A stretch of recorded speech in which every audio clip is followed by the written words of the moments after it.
Hi everyone, welcome to my kitchen. Today's recipe I'm going to show you hummus, which is a classic Middle Eastern and a Mediterranean dish, and it's made from chickpeas.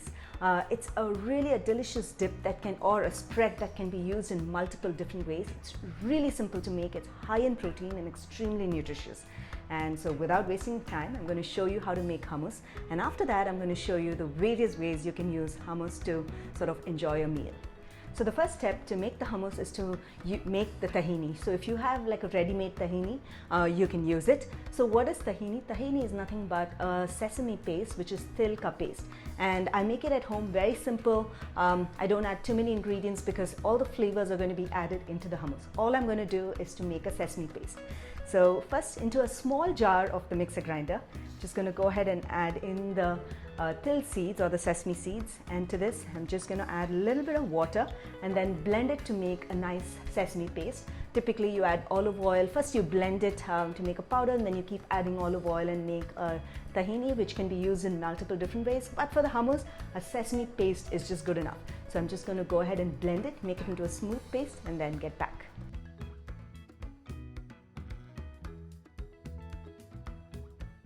So notice that the paste is done, the til ka paste, also known as the tahini paste. It's extremely simple to make. And now my next step is to actually blend all the remaining ingredients to make the hummus. So in just a bit, I'm going to show you that. So now to begin making the hummus, I have some chickpeas here which I have boiled and kept. I soaked it for about 8 hours or overnight, and then put it into the pressure cooker, added a little bit of salt, and then pressure cooked it for close to about 35-40 minutes until it was well done. So when you actually press the chickpeas between your fingers, it should be nice and soft. Okay, so now at this stage I'm going to add one by one all the ingredients that is needed for the hummus, which is chickpeas, also known as the Kabuli chana, into my food processor. You can also use a regular mixer grinder. You'll just have to ensure that there is enough space for it to sort of rotate and go through. And I'm going to add in my til ka paste, which is the sesame paste. If you get tahini, you can go ahead and use that. But you know, this particular hummus is very light. It's got olive oil, but not as much as a traditional hummus would have. So just going to go ahead and add the til ka paste and some garlic cloves. Completely optional of how garlicky you want your hummus to be, and some lemon juice. And I'm going to add in, at home we like a little bit of chili powder in the hummus, and gives in a lot of taste. So I'm going to add in chili powder, paprika, cayenne pepper, but this is regular Kashmiri mirch. Okay, I'm just added that, and some cumin powder, jeera powder. Okay, and salt to taste. I did add salt while cooking, but it would need some additional salt. And at this stage I'm just going to go ahead and add in the olive oil as well. About a quarter cup is good, and just a little bit more water because it needs to blend very well. Now I'm going to cover the food processor and then blend it until it becomes nice and creamy.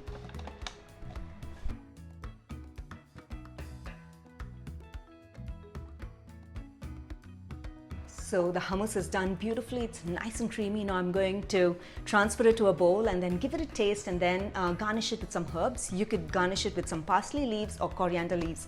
I have some coriander leaves at home, so I'm just going to do that. So I'm going to go ahead and add in some coriander leaves, and I'm going to give it a stir. You can add parsley leaves. Parsley leaves is actually my favorite to add into the hummus, but coriander leaves work just as well. And after that, when you're ready to serve, what you need to do is to sprinkle a little more cumin powder on the top and some red chili powder on the top, and it'll look really nice and presentable when you're serving it as a dip.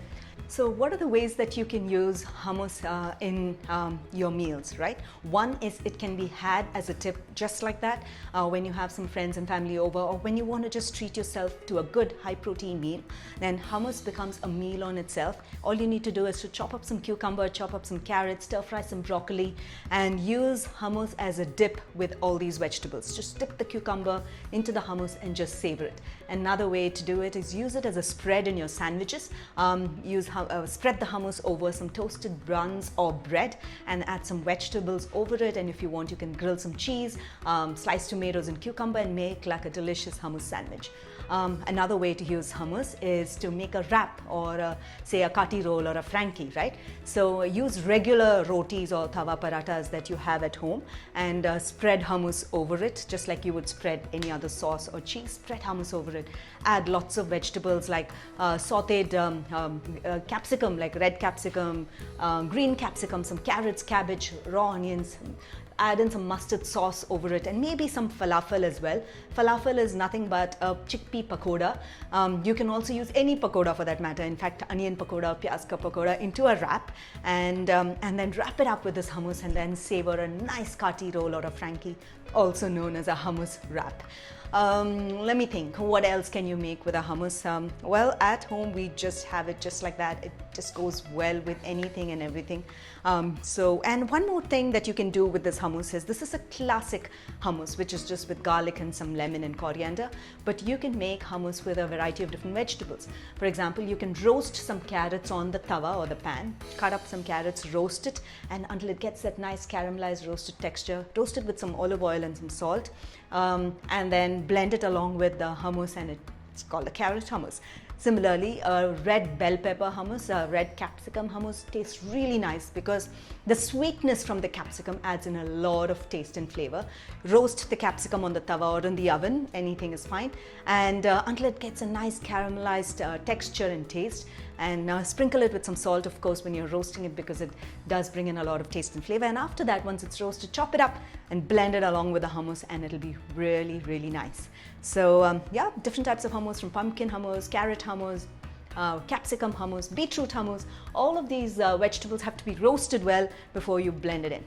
So I hope you enjoyed watching this recipe of how to make hummus. It's really simple to make, high in protein, like a great snack which you can have at any time of the day. So do give this recipe a try, and when you do, don't forget to share your feedback in the comments below. And one more thing is, don't forget to take a snapshot of it, tag me across all my social channels, because I'd love to hear from you. So until then, until next time, happy cooking and healthy eating.